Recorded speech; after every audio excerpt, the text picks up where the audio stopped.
දැනටමත් වයස අවුරුදු 40 ලැබපු කෙනෙක්ද? එහෙමත් නැත්නම් 40 ලබන්නට ආසන්නයිද? වයස අවුරුදු 40 පහු වෙලාද? කවදා හරි දවසක වයස අවුරුදු 40 ලබනව නේද? ඉතින් අද දවසේදී මේ වීඩියෝ එක වයස අවුරුදු 40න් පස්සේ ඔයාගේ ජීවිතේට මොන වගේ වෙනස්කම්ද කරන්නට ඕනේ? ඔයාගේ ශාරීරික මානසික තත්ත්වයන් කොයි විදිහටද පවත්වා ගන්නට ඕනේ කියන කාරණාවන් තමයි අද දවසේදී මේ වීඩියෝ එකෙන් ඔයාලට අරගෙන එන්නේ. ඉතින් සුපුරුදු විදිහටම අදත් FL සුවි YouTube නාලිකාවට ඔයාලව ආදරයෙන් සාදරයෙන් පිළිගන්නවා. කෙනෙකුගේ ජීවිතයේ ස්වර්ණමය දශකයේ මොකක්ද කියලා අහුවොත් එහෙම අවුරුදු 40ත් 50ත් අතර කාලය තමයි ඒ. අවුරුදු 40න් පස්සේ අපේ ජීවිතයේ දශක 4ක් ගෙවිලා ඉවරයි. ඉතින් අපේ ආයුෂ අවුරුදු 80යි කියලා අපි නිකමට හිතුවොත් එහෙම අපේ ජීවිත කාලයෙන් භාගයක්ම අපි අවුරුදු 40 වෙනකොට ගත කරලා ඉවරයි. අවුරුදු 40 ලැබනකොට ලංකාවේ අපි හිතන විදිහ සහ බටහිර ලෝකයේ රටවල් හිතන විදිහ හාත්පසින්ම වෙනස් වෙනවා. ලංකාවේ අපි නම් හිතන්නේ ගොඩක් වෙලාවට යන තැනකට දෙයක් කරගන්න ඕන වයස තමයි මේ අවුරුදු 40න් පස්සේ කියලා. හැබැයි ඉතින් බටහිර රටවල් නම් ඒ විදිහට නෙමෙයි හිතන්නේ. එයාලා ජීවිතේ පටන් ගන්නෙ අවුරුදු 40න් පස්සේ. අවුරුදු 40 කියලා කියන්නේ සමහර කෙනෙක්ගේ දරුවන් විවාහ කරලා දෙන්න ඕන වයසටත් ඇවිල්ලා. ඒ වගේම තමයි ගොඩක් වෙලාවට ලාමක ඒ වගේම අස්ථාවර සිතිවිලි වලින් මිදිලා මිනිසුන් හඳුනාගෙන ජීවිතේ පරිපූර්ණ වෙච්ච කාලයක් තමයි මේ අවුරුදු 40න් පස්සේ කාලය කියලා කියන්නේ. ඉතින් ජීවිතේ විඳින්න පුළුවන් කාලය තමයි මේ කියලා කිව්වොත් එහෙම මම හිතනවා ඒක හරියටම හරි කියලා. ගොඩක් අය මොනතරම් ප්‍රශ්න තිබුණත් නිරෝගී ජීවිතයක් ගත කරන්නට උත්සාහ දරනවා.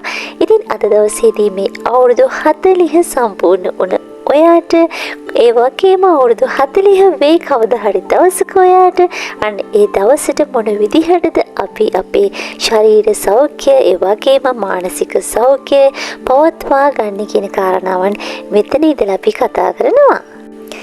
මේ කාලේ අපි උත්සාහ කරන්නට ඕනේ අපිට හානිදායක ආහාර වලින් සම්පූර්ණයෙන්ම මිදෙන්නට. පිටිකෑම ජාතිය 60ක් විතර පාලනය කරන්න පුළුවන් නම් ඒක ගොඩක්ම හොඳ වෙනවා. ඒ වගේම තමයි ශනික කෑම සම්පූර්ණයෙන්ම අතහැරලා දාන්න පුළුවන් නම් ඒක අපේ ශරීර සෞඛ්‍යයට ගොඩක් හිතකර වෙනවා. ඒ වගේම තමයි නිසි ශාරීරික ව්‍යායාමයන් පවත්වා ගන්න එක. හැකි හැම වෙලාවකම සමබර ආහාර වේලක් ලබා ගන්න එකත් අනිවාර්යයෙන්ම වැදගත්කමක් දක්වනවා. ඒ වගේම තමයි අධික මානසික ආතතියෙන් යුක්ත බැඳීම් වලින් ඉවත් වෙන්න පුළුවන්කමක් තියෙනවා නම් ඒක ගොඩක්ම හොඳයි. ඒ වගේම තමයි අපි ඕනවට වඩා කල්පනා කරන එක අඩු කරන්නට ඕනි. හැකිනම් 50කින්ම මේ කල්පනා කිරීම අඩු කරනවා නම් ගොඩක්ම හොඳයි. ඒ වගේම ක්‍රියාකාරකම් වල නිරත වෙන්නට අපිට හැකියාව තියෙනවා. තද අවුවට නිරාවරණය වෙන්නේ නැතුව ඉන්නට අපි උත්සාහ කරනවා නම් ගොඩක්ම හොඳයි මේ වයසේදී. වයස අවුරුදු 40ක් වෙච්ච කාන්තාවක් නම් අවශ්‍ය විටමින් ඒ වගේම ෆෝලික් අඩංගු බහුකාර්ය පෙත්තක් මල්ටිවිටමින් එකක් පාවිච්චි කරගන්න එක ගොඩක්ම වැදගත් වෙනවා. ඒ වගේම ඔයාගේ මානසික පීඩනය ස්ට්‍රෙස් එක වැඩි නම් ඔයා වෛද්‍යවරයෙක් හම්බ වෙන එක තමයි සුදුසුම වෙන්නේ. වයස අවුරුදු 40න් පස්සේ තමයි පුද්ගලයාගේ අස්ථි වගේ දේවල් දි รา පත් වෙන්න පටන් ගන්නෙ. ඉතින් ගොඩාක් වෙලාවට ආතරයිටිස් වගේ රෝග ඇති වෙන්නේ මෙන්න මේ කාලේ.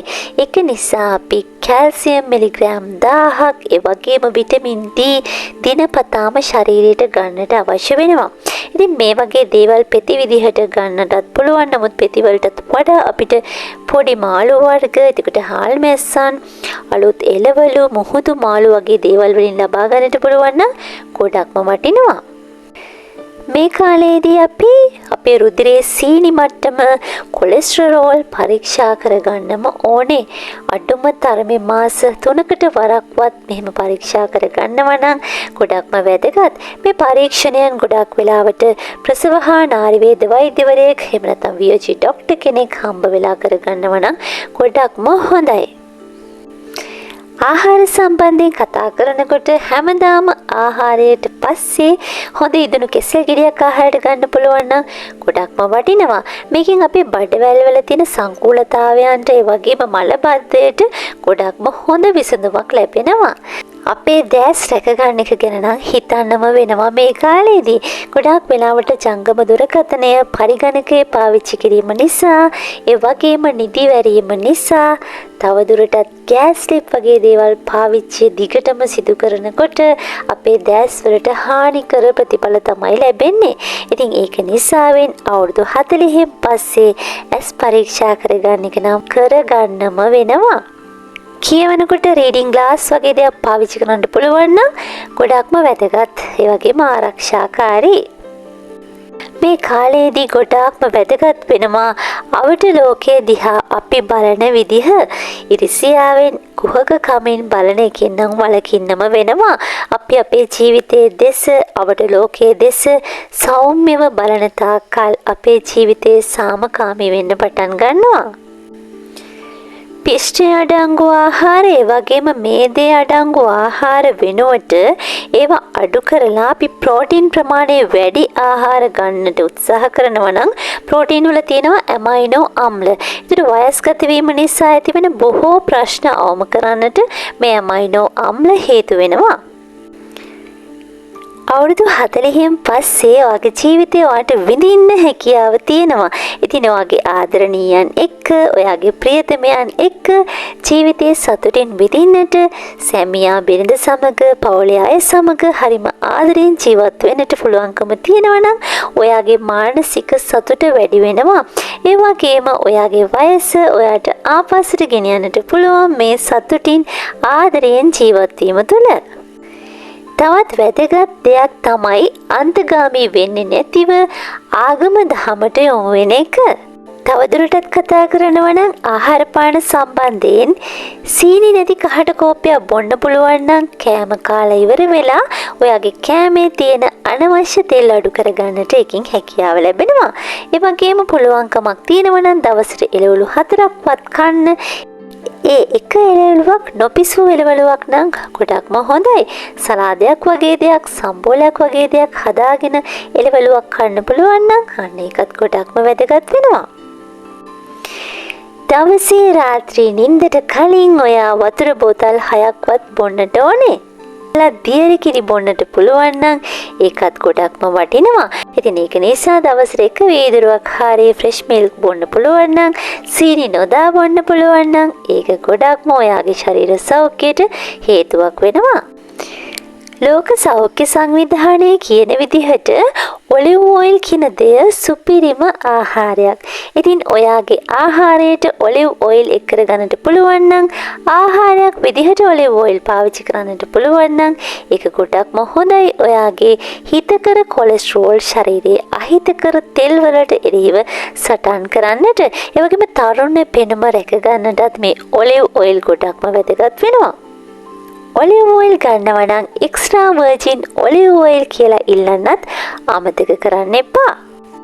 කොලෙස්ටරෝල් මට්ටම පාලනය කරගෙන බිත්තර ආහාරයට ගන්නවා නම් ඔයා සුදු මදේ තමයි ආහාරයට ගන්නට ඕනේ. ඉතින් අධික කොලෙස්ටරෝල් තියෙන කහ මදේ හාෆ් බොයිල් කරලා සුදු මදේට ගම්මිරිස් ඉහගෙන කන්න පුළුවන් නම් ඒක ගොඩක් හොඳයි.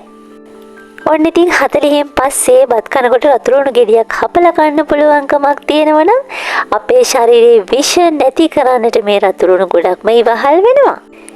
ඔයාට ගෑස්ට්‍රයිටිස් නැත්නම් උදෑසන සීනි දාන්නේ නැතුව දොඩම් යුෂ වීදුරුවක් බොන්න පුළුවන් නම් ඔයාගේ පෙනුම රැක ගන්නට ඒක ගොඩක්ම වැදගත්.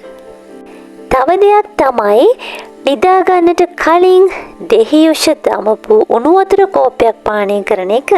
ඒක ඔයාගේ දවසේ අධික නොසන්සුන්තාවයන්, එතකොට තෙල් කෑම වල තියෙන අධික කොලෙස්ටරෝල් ප්‍රමාණය මේ දේවල් පාලනය කරන්නට හේතු වෙනවා. ඉතින් මේ කියපු සමහර කාරණා ඔයාට දැන් උනත් කරන්නට පුළුවන් දේවල්. ඉතින් අවුරුදු 40 වෙනකම් බලන් ඉන්නේ නැතිව කරන්න පුළුවන් දේවලුත් මේක ඇතුලේ තියෙනවා. ඉතින් ඒක නිසා මේ වීඩියෝව ඔයාලා හැමෝටම ගොඩක්ම වැදගත් වේවි. එහෙමනම් ඉතින් FS YouTube නාලිකාවෙන් ආයෙත් දවසක ඔයාලව හම්බ වෙන්න එන්නම්. channel එක subscribe කරලා තියාගන්න. bell icon එකත් click කරන්න. ඒ වගේම like එකක් comment එකක් දාන්නත් අමතක කරන්න එපා. ගිහින් එන්නම් හැමෝටම සුබම සුබ දවසක්.